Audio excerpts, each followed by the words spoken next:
काय सांगितलं कीर्तनात? म्हटलं बाबांना, परमार्थ करायचा असेल तर शुद्ध व्हा आणि मग करा. भजन करायचं असेल तर स्वच्छ व्हा आणि मग भजन करा. कीर्तन संपलं 11ला. महाराज 11ला कीर्तन संपलं, 12ला घरी गेला. डोक्यात एकच काय? महाराज म्हणले शुद्ध व्हा मग भजन करा. काय करावं त्यानं? घरी गेलं, बाथरूम मध्ये गेलं, तांब्यात पाणी घेतलं, निरमा घालवला, चांगलं फीस येऊ दिला, तांब्यावर निरमा पियाला. निरमा पियाला. आता निरमा काय का बसणार आहे? निर्म्याला दाखवला चमत्कार. रात्री 12च्या पुढं घरात सोय नाही. घेडबा जा, घेडबा. रातभर पोटाची आतडी गुडगुड गुडगुड गुडगुड गुडगुड. रातभर आतडी गोळा. रातभर पळाला महाराज. ज्याच्या घरी आमचा मुक्काम तिथं सकाळ सकाळ डबल येऊन ते सकाळ सकाळ दरवाजा वाजवाय.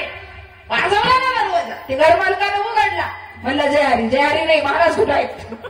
म्हणलं आहेत ना. म्हणे बोलवा. ते आलं घरात. म्हणे कुणीतरी आलंय बोलवायला. आम्हाला वाटलं चहाला बोलवाय आला असं. म्हणलं उरका रे, दाता बितर असं कुणीतरी बोलवा, आमंत्रण आले. आम्ही आलो बाहेर. म्हणलं राम राम. राम राम नाही.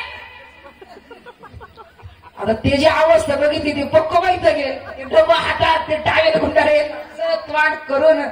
म्हणलं राम राम. म्हणला शाण्याला तुमची कीर्तन ऐकू नये. म्हणलं झालं काय? मला वाटलं काही चुकलं का काय. म्हणलं रात्री काय सांगितलं कीर्तनात? म्हणलं काय सांगितलं? काय सांगितलं तुम्ही रात्री? म्हणलं काय? आतून स्वच्छ व्हा. आता मी म्हणलं आतून स्वच्छ व्हा. ह्याला काही निर्मा बे सांगितलं नाही. निर्मळाची म्हणा काय करील साबण. मन निर्मळ नसेल, अंतकरण शुद्ध नसेल, तुम्हाला दिवसभर भिजू घातला, रातभर घासला तरी तुमचा उपयोग. माणसाचं मन निर्मळ असावं, अंतकरण चित्त शुद्ध तरी शत्रू मित्र होती. महाराज व्याघ्र ही न खाती सर्पतया. महाराज मन शुद्ध असावं. ऐका, तुकोबारायांची जीभ धरली आणि सांगितलं महाराज करा भजन. मुखानं भगवंताचं नामस्मरण घेता आलं नाही, पण संत महिमा एवढा आगाध आहे. रोमारोमातून नामाचा गजर निघाला. चुकलं महाराज, पाया पडला शास्त्री. चुकलं महाराज, मला माफ करा. होता काय आहे? तुकोबारायांना चाळा होता, देवाचा छंद होता. तरीही तुकोबाराया सांगतात माझ्या मनाला गो चाळा, पहावया विठ्ठल डोळा. माझ्या मनाला चाळा लागावा. का? आवड निर्माण झाली पाहिजे ती अंतकरणातून, जगाला दाखवण्यासाठी. एक सांगू का तुम्हाला? आमची आई वडिलांनी मुलांना वळण लावावं, ते वळण मुलांना लागलं जातं. बरोबर आहे? आई वडिलांनी मुलांना वळण लावावं, ते संस्कार मुलांना लागले जातात. पण आमची आई असे कसे? आई म्हणणार नाही मी, मम्मी.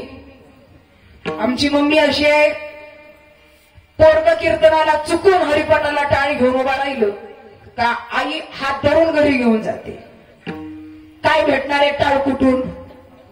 वाजवून नाही, टाळ कुठून. चल घरी. हरिपाठाला टाळी घेऊन पोर उभा राहिलं, घरी घेऊन जाते. आणि तेच पोरग लग्नाच्या वरातीत नाचू द्या, डीजे पुढं नाचायला लागलं. काहीच आमची मम्मी दारात 4 बाया गोळा करून उभा राहते. समोरून डीजे आला की हे कार्ट आईला बघून अजून उड्या हाणत.